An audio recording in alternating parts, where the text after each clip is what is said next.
శ్వేతపత్రం మీదనే మాట్లాడే తప్ప నేను వేరే ఒక అక్షరం కూడా మాట్లాడలేదు. ఈ శ్వేతపత్రం మీదనే మీరు ఎందుకు కన్ఫ్యూజ్ అవుతున్నారు? మీ మంత్రుల మధ్యన ఇంత ఎందుకు గ్యాప్ ఉన్నది? ఒకసారి ఆలోచించుకోమని చెప్పి నేను కోరుతా ఉన్నా. దీని మీదనే నేను మాట్లాడింది. అధ్యక్ష, నేను డిబేషన్ అవుతున్నా కాదు కదా అధ్యక్ష. నేను చూపించి మాట్లాడుతున్నా కదా. నేను ఎక్కడన్నా మీరు డిబేట్ అయితే నేను పొలిటికల్ ఇష్యూస్ మాట్లాడితే వాళ్ళ వ్యక్తిగత విషయాలు మాట్లాడితే మీరు అనొచ్చు. నాకు ఎప్పుడు అవ్వట్లేదు అధ్యక్ష. గత 10 సంవత్సరాలుగా వాళ్ళు ఎన్నడైతే వ్యక్తిగతంగా దాడి చేసినా ఒక్కరోజు కూడా నేను మాట్లాడలేదు. ఇక్కడనే కాదు అధ్యక్ష, బయట మైకుల ముందు కూడా మాట్లాడలేదు. నా జీవితంలో ఎప్పుడు కూడా వ్యక్తిగతంగా గురించి మాట్లాడలేదు అధ్యక్ష. వాళ్ళిద్దరికి అన్నదమ్ములకి అలవాటు మొదటి నుంచి కూడా. ఆయన నేను ఎప్పుడు పోలేదు, నేను ఎప్పుడు కూడా అట్లా పోలేదు అధ్యక్ష. అధ్యక్ష దాని మీదనే ఎంక్వైరీ చేయమన్నా, దాని మీదనే అధ్యక్ష నేను కూడా మాట్లాడతాను అధ్యక్ష.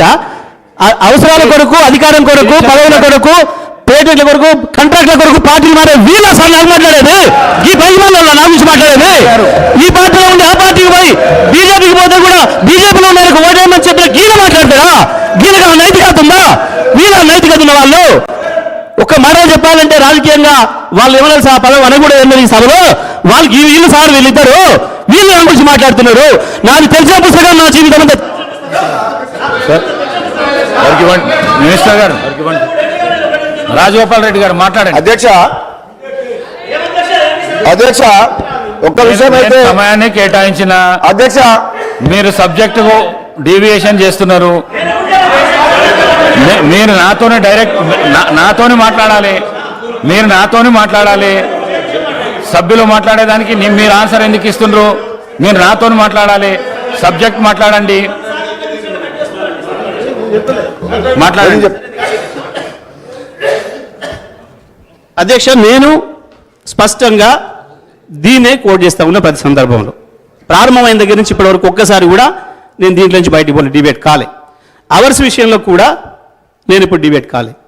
ఎక్కడైనా సరే మేము ఎంత పారదర్శకంగా ఉన్నామో చెప్పినాం. మేము ఇవాళ స్పష్టంగా మిమ్మల్ని ప్రభుత్వాన్ని అడిగింది, మేము అన్ని సిద్ధం చేసి ఇచ్చినాం. 24 గంటలు అన్ని రంగాల వినియోగదారులకి నాణ్యమైన విద్యుత్తును అందించినాం. మీరు దానికి కట్టుబడి ఉన్నారా లేరా? అది ఇస్తారా ఇవ్వరా? అది మొదలు చెప్పమని అడిగినాం అధ్యక్ష. రెండవది కూడా కేంద్ర ప్రభుత్వానికి సంబంధించి అనేక ఇబ్బందులు మాకు ఎదురైనా మేము తట్టుకున్నాం.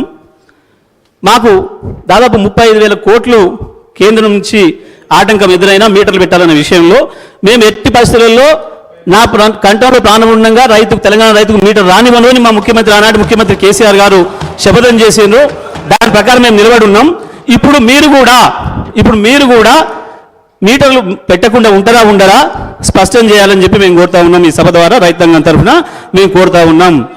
మేము ఇచ్చే పద్ధతుల్లోనే 24 గంటలు అన్ని రంగాల వినియోగదారులకు ఇస్తారా ఇవ్వరా చెప్పాలని చెప్పి మేము స్పష్టంగా కోరుతున్నాం అధ్యక్ష.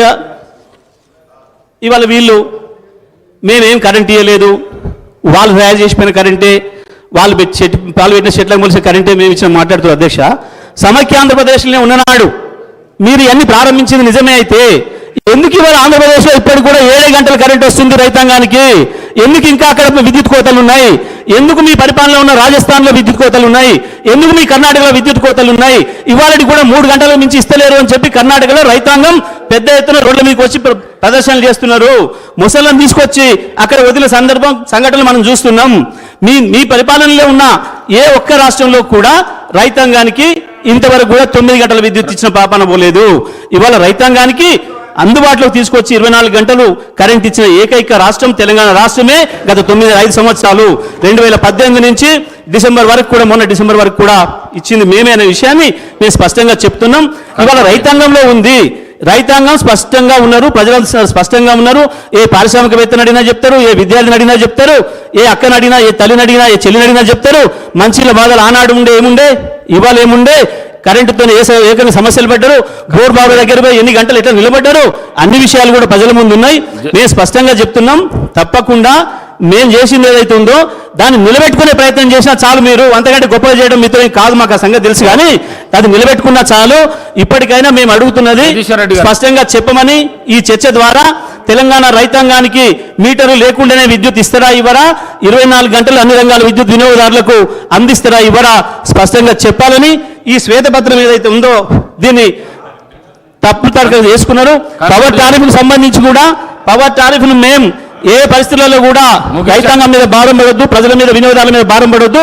ట్రోప్ ఛార్జీలు కూడా ట్రోప్ ఛార్జీల పేరు మీద ప్రజలపైన వినియోగదారులపైన భారం పడుతుంది అని చెప్పేసి ఆ రోజు గౌరవ ముఖ్యమంత్రి ఆనాటి ముఖ్యమంత్రి గారు మా నాయకుడు కేసీఆర్ గారు అది కూడా మనమే తీసుకుందాం, రైతాంగం పైన ₹1 ఖర్చు పడొద్దు, ప్రజలపైన భారం పడొద్దు, తెలంగాణ ప్రజలు 60 ఏళ్ళు అనుభవించిన శిక్ష చాలు, ఇక మళ్ళీ శిక్ష పడనీయొద్దు అని చెప్పి ఆ రోజు నిర్ణయం తీసుకున్నారు. టారిఫ్ కూడా పెంచకుండా ఉండాలి. అంతేకాదు మీరు ఇచ్చిన 200 యూనిట్ల వరకు అందరికీ తెల్ల రేషన్ కార్డులు ఉన్న ప్రతి ఒక్కరు కూడా ఏదైతే ఫ్రీగా విద్యుత్ ఇస్తానన్నారో ఆ విద్యుత్ కూడా అందిస్తారా ఇవ్వరా, దాని నుంచి కూడా తప్పించుకుంటారా చెప్పాలి. తప్పకుండా మీరు కరెంటు టారిఫ్ను కూడా పెంచకుండా ఉన్న పద్ధతుల్లో రూపాయి అప్పు లేకుండా తప్పకుండా మీరు చేయాలని మేము కోరుకుంటున్నాం. ఆ రకంగా మీరు ఇచ్చిన అన్ని హామీలు నెరవేర్చాలి. ఈ రాష్ట్ర ప్రజల పైన రాష్ట్ర ఖజానా పైన రూపాయి అప్పుభారం పడకుండా తప్పకుండా మీరు ఏదైతే చేస్తామని చెప్తున్నారో ఇవాళ దాన్ని మేము వెల్కమ్ చేస్తున్నాం. మీ విచారణను కూడా వెల్కమ్ చేస్తున్నాం, మేము సందేహం లేదు.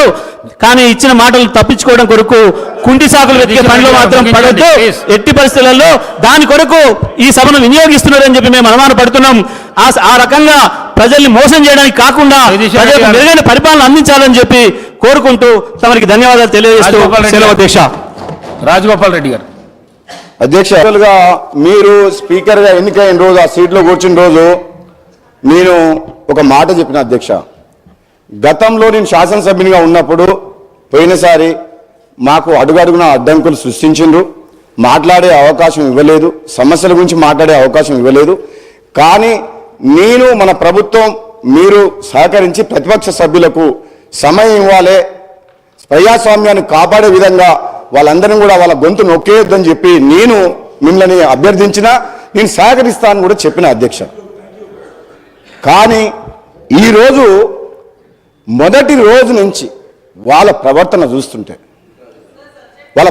చూస్తుంటే వాళ్ళ మాట్లాడే విధానం గవర్నర్ ప్రసంగం మీద కూడా చూస్తుంటే ఎంత అధికారంలో పర్మనెంట్గా ఇక్కడనే ఉంటాం అనుకున్న వాళ్ళు ప్రజలు ఇచ్చిన షాక్ ట్రీట్మెంట్ తో అక్కడికి పోయిన తర్వాత మతి భ్రమించి ఫ్రస్ట్రేషన్లో ఏం మాట్లాడుతారో అర్థమవుతలేదు అధ్యక్ష. నిజంగా వాళ్ళు ఏమనుకున్నారు, ఈ తెలంగాణ రాజ్యానికి రాజు మీరందరు ప్రజలు, మీరు బానిసలు అనే ఒక భావనలో వాళ్ళు ఉన్నారు. కానీ ఈ ప్రజలు వీళ్ళు ఇన్ని పనులు గొప్ప పనులు చేసినామని చెప్పిన తర్వాత కూడా వీళ్ళ అహంకారమైన మాటలు చూసి బుద్ధి చెప్పాలని ఇక్కడ ఉన్న వాళ్ళని అక్కడికి పంపించారు అధ్యక్ష. ఇంకా కూడా బుద్ధి రాకుండా ఇష్టం వచ్చినట్టు నోటికి పార్టీలు మారినామని చెప్పి మా కోమటిరెడ్డి బ్రదర్స్ అంటున్నారు.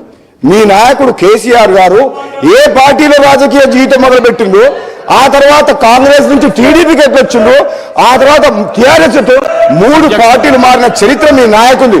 అది మర్చిపోవద్దు అధ్యక్ష. నేను ఎక్కువ మా డిప్యూటీ సీఎం గారు ఈ పవర్ పాయింట్ ప్రజెంటేషన్ శ్వేతపత్రం సంబంధించి కొన్ని విషయాలు చెప్పిండ్రు.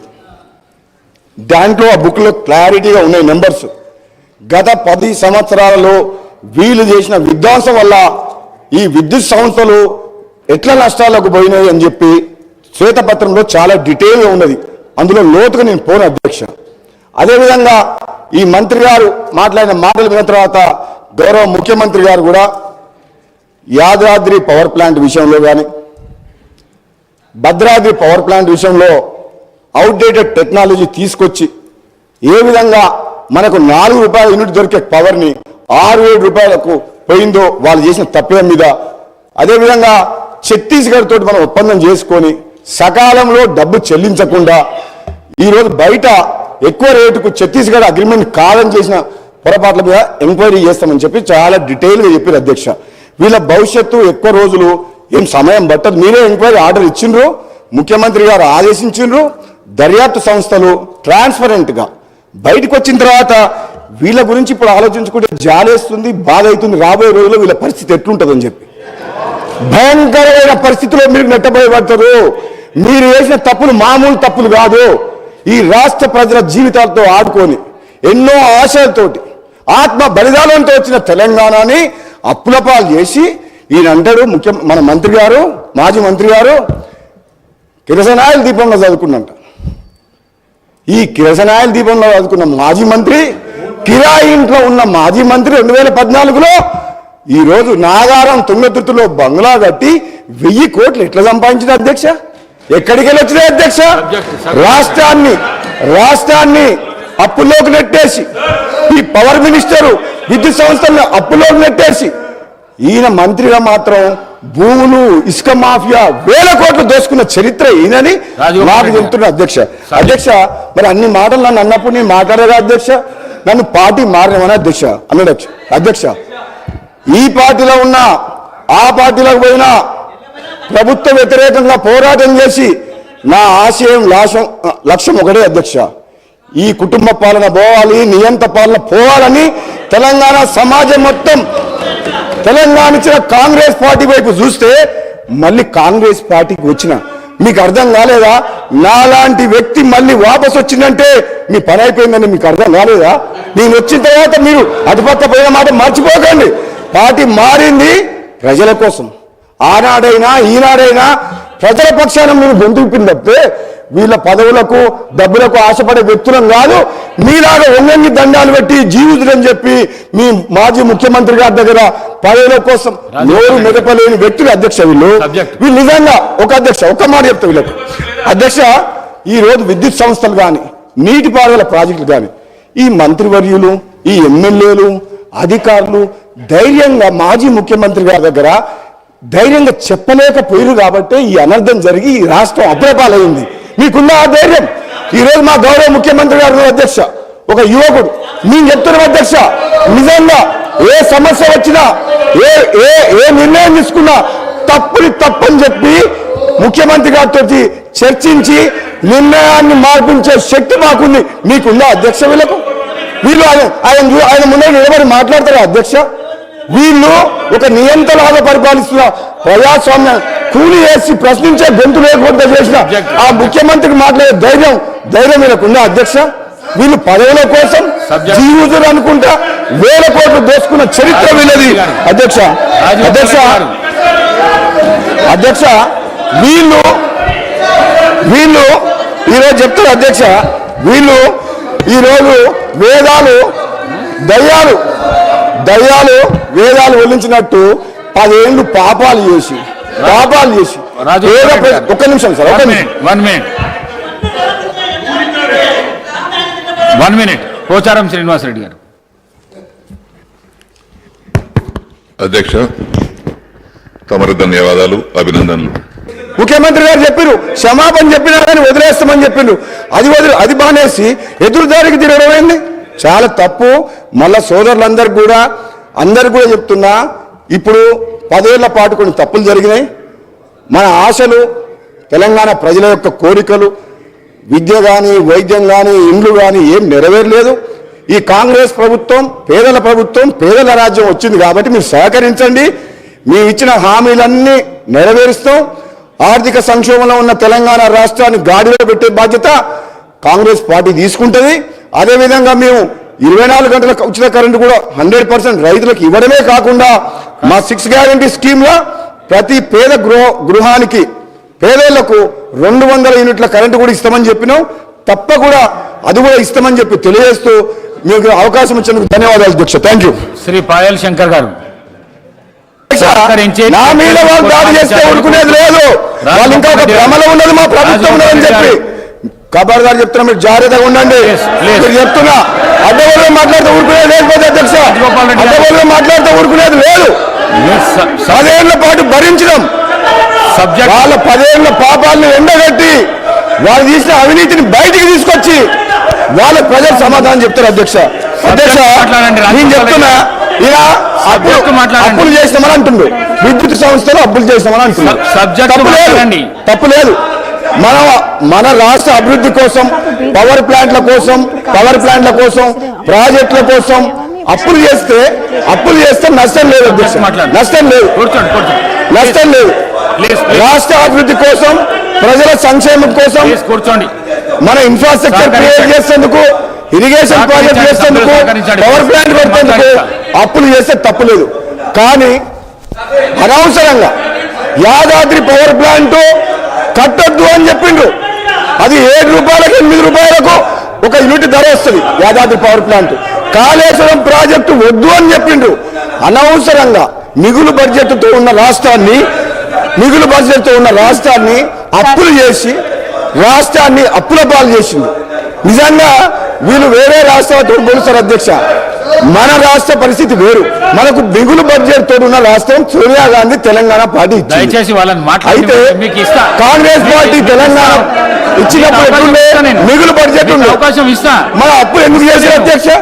అప్పులు చేయాల్సిన అవసరం లేనుంది. మనకు హైదరాబాద్ నగరంలో బోలెడంత ఆదాయం మాట్లాడుతుండు. సంక్షేమ పథకాలు కానీ అభివృద్ధి కానీ మనం 1 by 1 చేసుకుంటూ పోవచ్చు. కానీ కేవలం కమిషన్ల కోసం కాంట్రాక్టర్ల కోసం ప్రాజెక్టు కట్టిన చరిత్ర వీళ్ళ అధ్యక్ష. అప్పులు ప్రజల కోసం అప్పులు చేయలే, అభివృద్ధి కోసం అప్పులు చేయలే. అభివృద్ధి పేరు మీద కమిషన్ల కోసం అప్పులు చేసి 1000 కోట్లు దోచుకున్న చరిత్ర ఈ టిఆర్ఎస్ పార్టీ అధ్యక్ష. టిఆర్ఎస్ పార్టీ అభివృద్ధి కోసం అప్పులు చేసామంటారు. అభివృద్ధి కోసం అప్పులు చేస్తే పేద పైన ఎవరిని బెదిరిస్తున్నారు అధ్యక్ష? నేను చెప్తున్నా అధ్యక్ష, జగదీశ్వర్ రెడ్డి గారు వీళ్ళు ఇట్లా డిస్టర్బ్ చేస్తే రెడ్డి గారు మాట్లాడండి, మీరు మాట్లాడండి. ఒక్క నిమిషం జగదీశ్వర్ రెడ్డి గారు మాట్లాడండి. జగదీశ్వర్ రెడ్డి గారు స్పీకర్ మాట్లాడండి. స్పీకర్ జగదీశ్వర్ రెడ్డి గారు. అధ్యక్ష,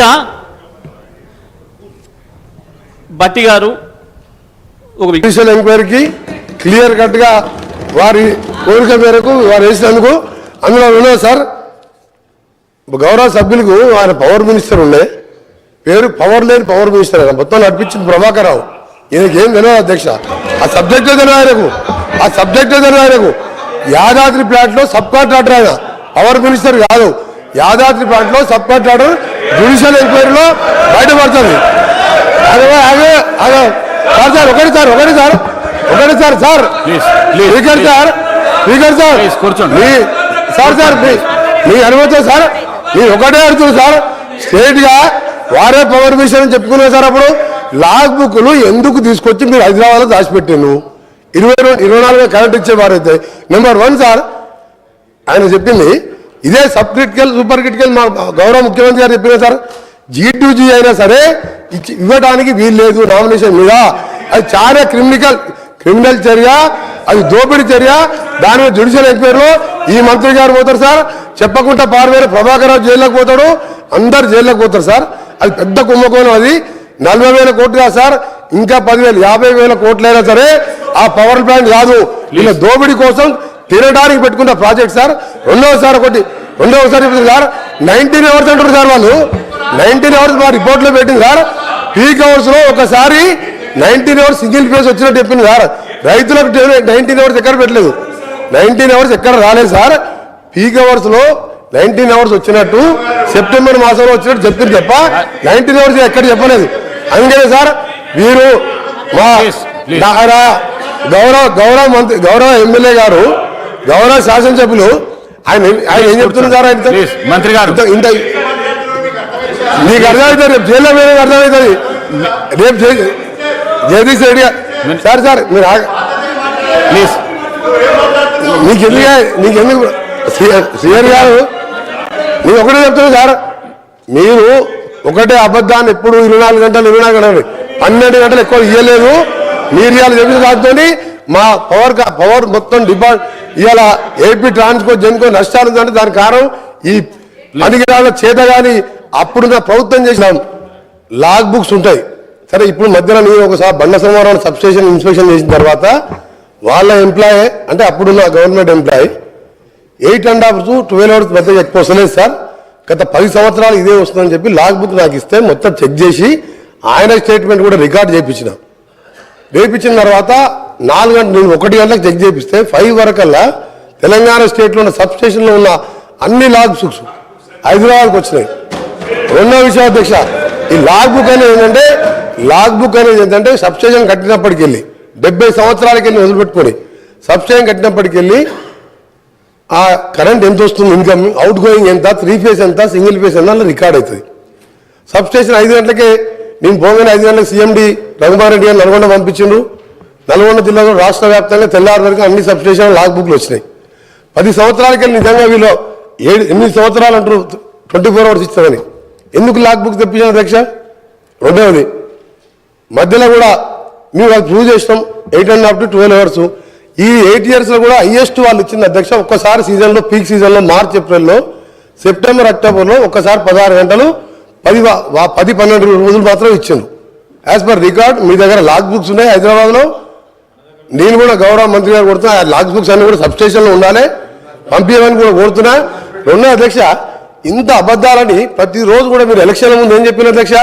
కరెంటు తీగలు పట్టుకోండి, 3 గంటలు వస్తుందా 24 గంటలు తెలుస్తాను నేను చెప్పిన. అప్పుడు కూడా క్యాంపెయినింగ్లో పట్టుకుందాం, మీరు సిరిసిల్లనే పట్టుకుందాం కేటీఆర్ గారు, మీరు ఎప్పుడు రమ్మంటే చెప్పండి పట్టుకుంటా ఉన్నాడు. వారేమన్నారు, కాంగ్రెస్ వాళ్ళందరూ పట్టుకోమని చెప్పండి, పీడ పోతుంది అన్నాడు. చనిపోతారు కూడా సిద్ధంగా రైతుల కోసం, మీరు అబద్ధాలు ఆడొద్దని చెప్పారు. రెండవది అధ్యక్ష, మీరు చెప్తున్నారు ఇవాళ అప్పులైనా మా గౌరవ డిప్యూటీ సీఎం గారు చెప్పారు అధ్యక్ష. ఎగ్జాంపుల్ చెప్పకూడదు అసలు కరెంటు విషయం 24 గంటలు ఎప్పుడు ఇయ్యలే, అన్ని అబద్ధాలు అదొకటి. రెండవది అధ్యక్ష, ఎందుకు నష్టాలు వచ్చింది అధ్యక్ష? పవర్ పర్చేజ్ అగ్రిమెంట్లో ఎక్కువ రేటు కొన్నందుకు. రెండవది అధ్యక్ష, మా ఉదాహరణకు నల్గొండలో వీరు మంత్రిగా ఉండే ఎలక్ట్రిసిటీ మినిస్టర్ వీరు చేసిన ఘన కార్యాలకు అధ్యక్ష 29,000 కోట్లతోని యాదాద్రి పవర్ ప్లాంట్ 4,000 మెగావాట్తో స్టార్ట్ చేసిన అధ్యక్ష. 9 సంవత్సరాలు స్టార్ట్ అయ్యి 29,000 కోట్లతోని పిఎఫ్సి వాళ్ళు 16,000 కోట్లు ఇచ్చిన అధ్యక్ష. ఇస్తే దాని నామినేషన్ మీద దేశ చరిత్ర, ప్రపంచ చరిత్రలో అతిపెద్ద కుంభకోణం 29,000 కోట్లది బిహెచ్ఎల్ మీద నామినేషన్ ఇద్దా అధ్యక్ష. బిహెచ్ఎల్ నామినేషన్ ఇచ్చిన తర్వాత అదే దాని మీద నేను జార్ఖండ్ జెన్కోలో టెండర్ అయితే అక్కడికి వెళ్ళి డాక్యుమెంట్ తెచ్చి అధ్యక్ష తెప్పిస్తే వారికి మనకు ఎంత వ్యత్యాసం ఉందంటే 6,000 కోట్లు డిఫరెన్స్ ఉన్నాయి అధ్యక్ష. జెన్కో కూడా టెండర్ పిలవాలి, బిహెచ్ఎల్ కూడా పార్టిసిపేట్ చేసింది అక్కడ జార్ఖండ్లో. అప్పుడు అడిగింది, అసెంబ్లీలో ఉండి అడిగినది, అడిగితే దాన్ని మాట్లాడలే. దాంట్లో పెద్ద స్కామ్ జరిగింది. వీరి పాత్ర కూడా చాలా ఉండిందా, ఈయన పాత్ర 10,000 కోట్లు తిన్నాడు అలా. నేను ఇంకోటి చెప్తున్నా అధ్యక్ష, ఇది ఆన్ రికార్డ్ చెప్తున్నా, నేను ఇవన్నీ కూడా సాక్షాత్గా ప్రూవ్ చేస్తా. ఇది 50,000 కోట్లు పెరిగింది అధ్యక్ష. ఇప్పుడు 50,000 కోట్ల పెరిగింది. పెరిగితే 16,000 కోట్లే టర్బైన్స్ అండ్ బాయిలర్స్ బిహెచ్ఎల్ వాళ్ళు చేస్తారు. నీళ్ళింత ఓటు తీస్తున్నప్ప వర్క్స్ ఈయన సబ్ కాంట్రాక్టర్లు, అక్కడ అప్పుడున్న మిర్యాలగూడ ఎమ్మెల్యే, అక్కడున్న లీడర్లు తోసుకు తిన అధ్యక్ష. మొత్తం ఇక లాస్ అయిందంటే ఎందుకు లాస్ అయింది? ఇవన్నీ రికార్డు చెప్తున్నా, నేను అబద్ధాలు చెప్తున్నాను. రెండో అధ్యక్ష చెప్తున్నా, ఈరోజు అది 8 to 10 కోట్ల రూపాయలు, 10 కోట్లు. నేను ఏ రికార్డులో చెప్తున్నాను, రికార్డు పోదాం, రికార్డులో తీసుకుందాం.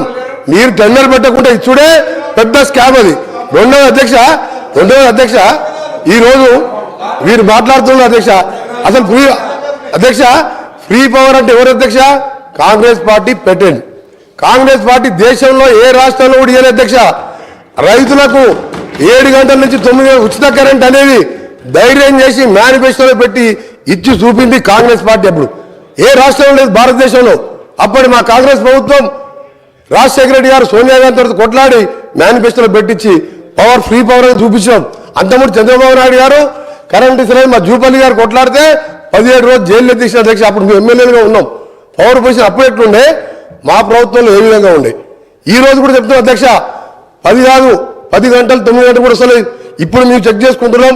ఒక ఎఫిషియెంట్ ఐఏఎస్ ఆఫీసర్ని ఏపీ ట్రాన్స్కో జెన్కో ఎండీగా పెట్టి, ప్రిన్సిపల్ సెక్రటరీగా పెట్టి, వీళ్ళ అధ్యక్ష అప్పటికే 15 సంవత్సరాలు రిటైర్ అయిన ప్రభాకర్ రావు తీసుకొచ్చి, అప్పటికే ఆయన వయసు 70 సంవత్సరాలు, ఆ తర్వాత 10 సంవత్సరాలు తీసుకొచ్చి జెన్కో 80 సంవత్సరాల ఇప్పుడున్న కాంపిటీషన్ పోటీలు తట్టుకుంటారు అధ్యక్ష. ఆయనను పెట్టాను. మా ప్రభుత్వం చార్జ్ తీసుకొని, మా ముఖ్యమంత్రి గారు చార్జ్ తీసుకొని తెల్లారి ఆ రోజు సాయంత్రం రిజైన్ చేసిండు. తెల్లారి మేము పిలిస్తే కూడా రాలే. ఇదేంది అధ్యక్ష?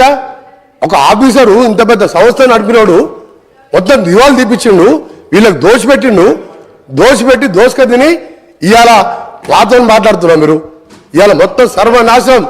ఏ డిపార్ట్మెంట్ అధ్యక్ష? నిన్న సివిల్ సప్లై మినిస్టర్ గారు చెప్పిన అది 60,000 కోట్లు. ఇది ఇవాళ చూస్తే ఓడి తినదు అధ్యక్ష. ఇది లాస్ కాదు, మ్యాన్ మేడ్ మిస్టేక్స్ అధ్యక్ష, మ్యాన్ మేడ్ మిస్టేక్స్. ఇది ఎవరితో కావాలని జరిగిన విషయం కాదు అధ్యక్ష. మీరు తినేదంతా కక్కిపిస్తాం మీరు అనుకుంటారు, ఇవాళ మీరు వదిలిపెడతాం అనుకుంటారు అధ్యక్ష.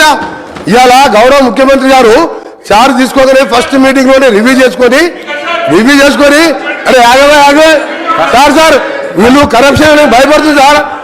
కరప్షన్ అంటే భయపడుతుండ్రు. ప్రతి విషయంలో సార్ Conclude. ఒకరి విషయం సార్ సార్ ఇది చాలా ఇంపార్టెంట్ సబ్జెక్ట్ సార్. వీళ్ళు ఏంటంటే దొంగలు అది కాదు సార్, దొంగలు అనగానే భుజాలు తలుపుకుంటూ సార్ వీళ్ళు Please, సార్ ఇంపార్టెంట్ సార్ ఇది తెలంగాణ రాష్ట్ర రైతులకు సంబంధించింది. రాష్ట్ర రైతులని గౌరవ సభ్యుడు ఈ రోజు సభ్యులని సభని తప్పుదో పట్టిస్తున్నారు కాబట్టి చెప్తున్నా. మంత్రి గారు. మీరు ఒకటే చెప్తున్నా సార్, మంత్రి ఈ రోజు గారు. ఒకటే చెప్తున్నా, నువ్వు 10-12 గంటలు ఎక్కువ చేయలేదు, నీవు త్వరలో నేను ఒకటే చెప్తున్నా సార్. మంత్రి గారు. మీరు ఇవాళ ఒకటే మాట్లాడకండి, నేను స్పీకర్ గారితో మాట్లాడుతున్నా ప్లీజ్ సార్. ఒకటే సార్ కన్క్లూడ్ చేస్తున్నా సార్, నేను ఒకటే చెప్తున్నా సార్, మీరు 24 గంటలు మభ్యపెట్టింది సార్, 9 గంటలు ఎక్కువ లేదు, నేను ఒకటే చెప్తున్నాం సార్. ఈ రోజు మీరు చెప్పిన మాటలన్నీ కూడా పూర్తిగా రికార్డులకు వెళ్తాను సార్. ఆయన ఎప్పుడంటే 24 గంటలు ఉన్నాడు. లాగ్ బుక్ పంపించాలి సార్. Conclude చేయండి. లాగ్ బుక్స్ లో ఉన్నాయి కదా, భయపడి లాగ్ బుక్ ఎందుకు తెప్పించిండు? Please, దీని మీద వాళ్ళు మాట్లాడమని చెప్పాడు సార్. ఇవాళ జగదీష్ రెడ్డి గారు గౌరవ సభ్యులు Please, వాళ్ళ please. ఎమ్మెల్యేలు తిన్నదంతా కూడా తప్పకుండా ఎంక్వైరీ చేపిస్తాం. ఎంక్వైరీ చేయాలని మా ముఖ్యమంత్రి గారు కోరుతాం. 20,000 కోట్ల స్కామ్ సార్.